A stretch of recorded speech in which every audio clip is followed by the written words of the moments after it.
Hi everyone, Hurry-thany up Tano here, the internet's busiest music nerd, and it's time for a review of this The Weeknd album, Hurry Up Tomorrow. Here we have the newest full-length LP from one of the most streamed, successful, and awarded artists in pop and R&B history, in Canadian music history, Mr. Abel, aka The Weeknd. He is now on number 6 as far as studio albums here. It has been over 10 years since his official commercial debut in 2013, but his career spans back even further than that, as he first blew up off of a series of quickly released mixtapes that are now known as the Trilogy. Projects that revolutionized the sound of modern R&B as we know it, because the spacey, moody, artsy, atmospheric aesthetics these tapes brought to the table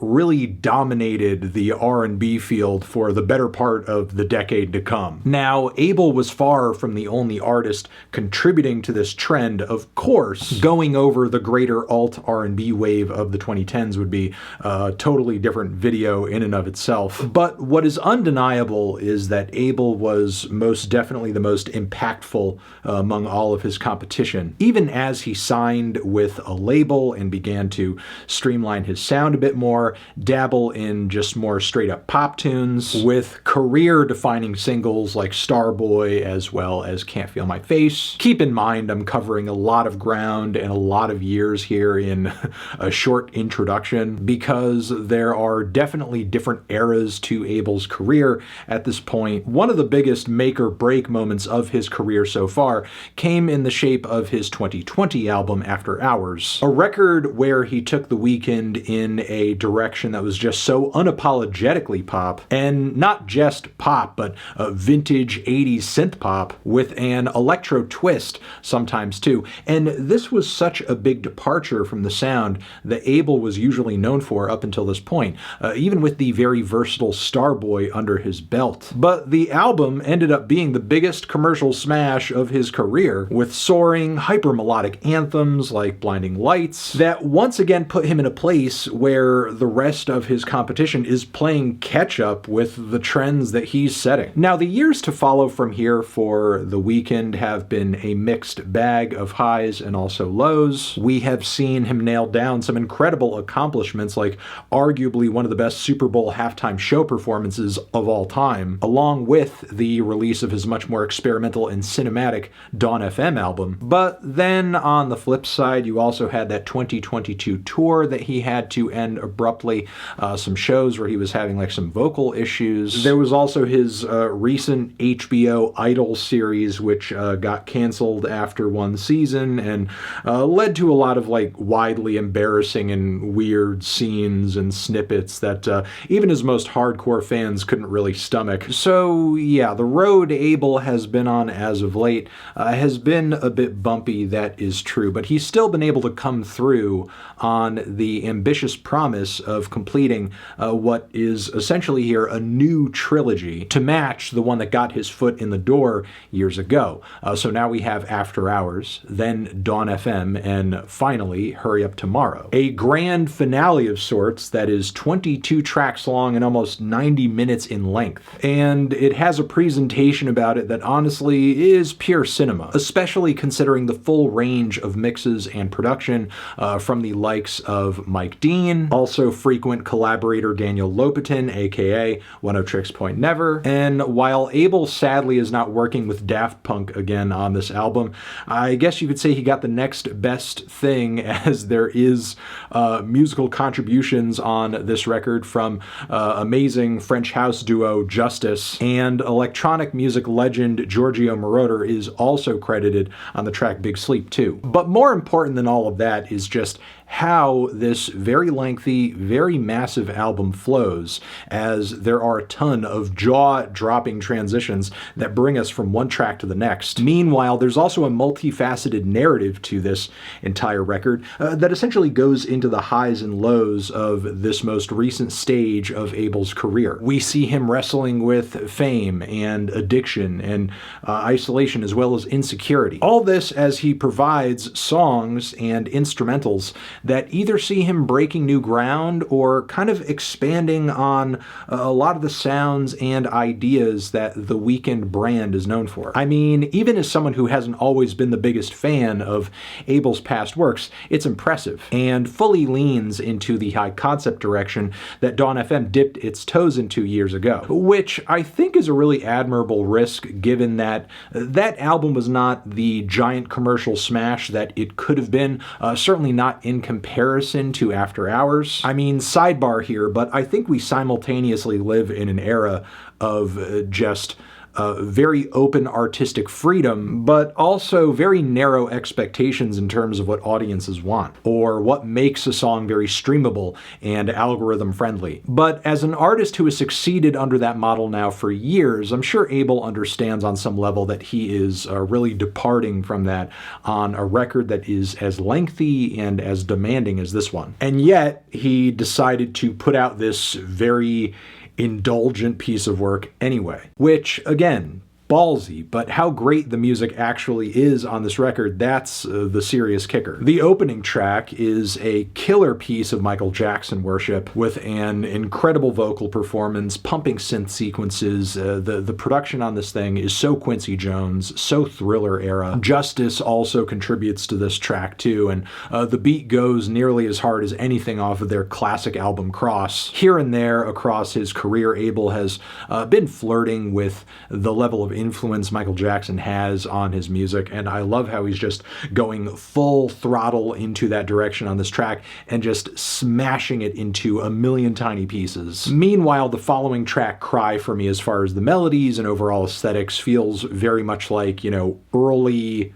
Trilogy era type Weeknd, with some Latin undertones coming through on the rhythm side. We have some rich analog synthesizers in the mix, a stunning chorus, and overall the lyrics on this track deal very much in feeling abandoned, like Abel is at a point where he is getting no sympathy for his well-being, and on some level he feels like he's existing at the mercy of his fame and success. And that is kind of placed within the context of a relationship, while he simultaneously talks about his time on the road performing killing him. After this, we have an interlude where he's kind of going on about not being able to sing, which is obviously a callback to that infamous 2022 performance that he had to call off. And after this, the record goes all out on the track Sao Paulo, where, interestingly and surprisingly, he embraces the burgeoning genre of Brazilian funk, which is an insane sound for him to reference out of the blue on such a massive project. But he actually does this very noisy, jittery, groovy, and aggressive dance music genre a lot of justice with the production and the overall vibe. Not only is there an attention to detail with how the instrumental is pulled together,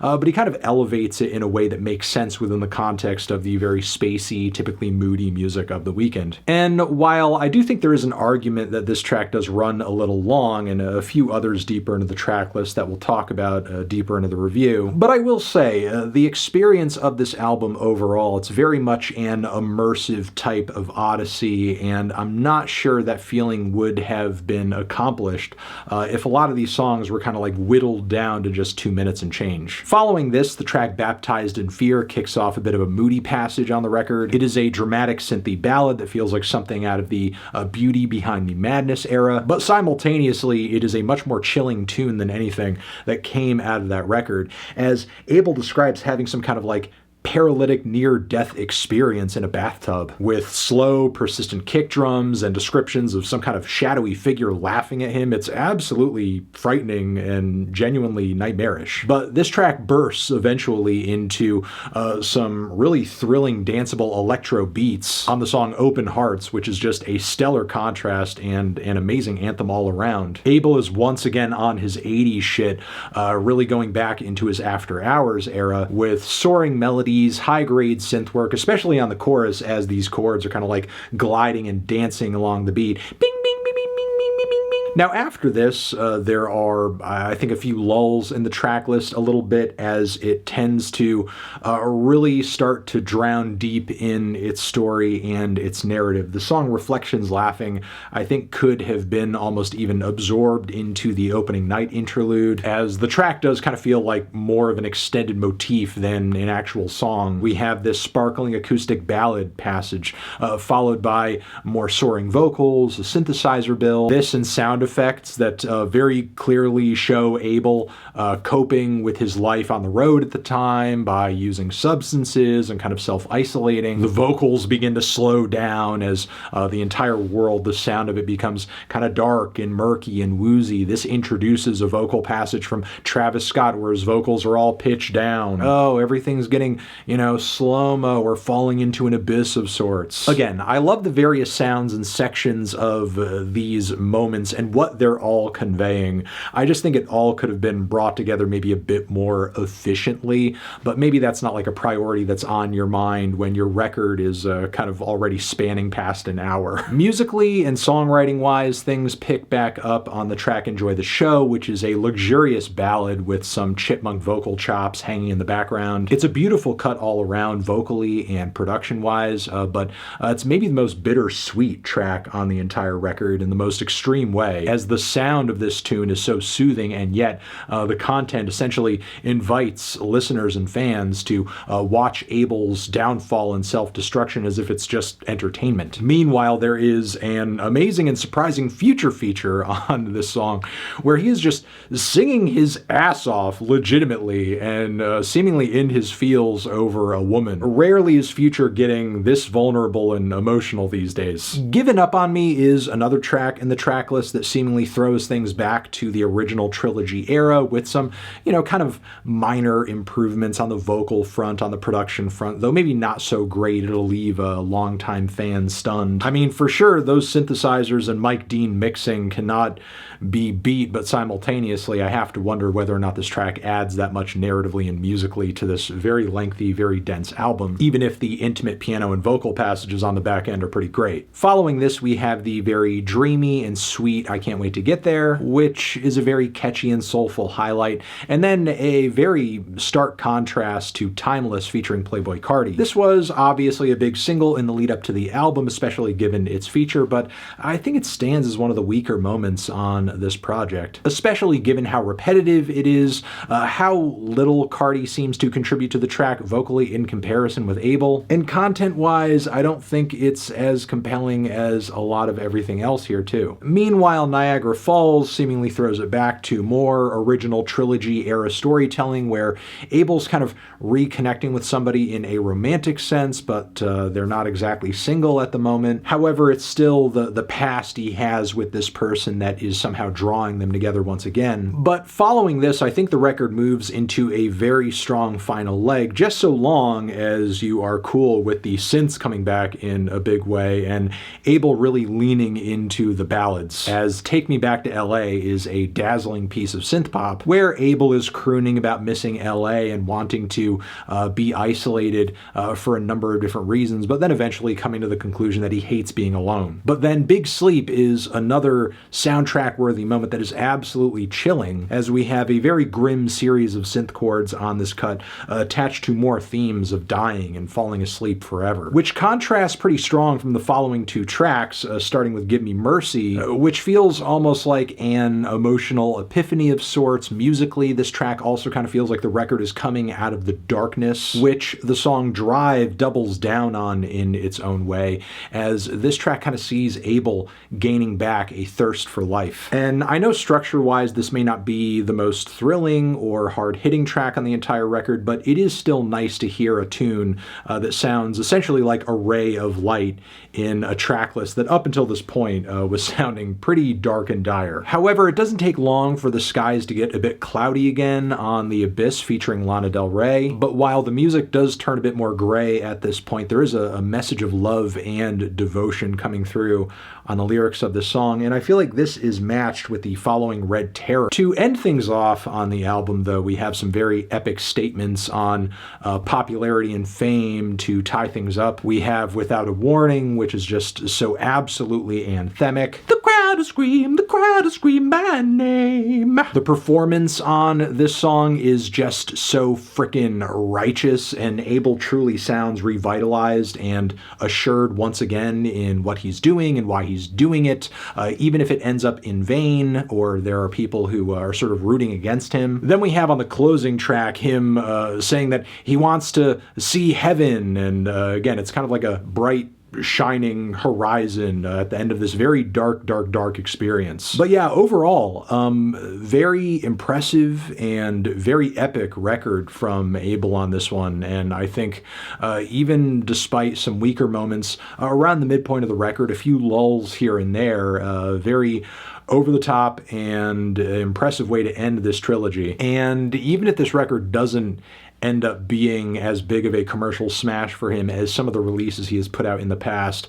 I will say artistically, I feel like this record really solidifies his legacy and showcases him as a multifaceted artist, as not just a talented singer, but a talented storyteller, somebody who has an ear for production too, and melody, and also a really impressive trajectory and series of eras across his catalog too, which he touches down on in a myriad of ways across this very wide array of instrumentals here. Are there some tracks that pale in comparison to others? Yes. Does it drag on a little bit in a few moments here and there? Yes. But even considering that, I still think this is one of the most impressive moments in Abel's career, which is why I'm feeling a light to decent 8 on it. Transition, have you given this album a listen? Did you love it? Did you hate it? What would you rate it? You're the best, you're the best. What should I review next?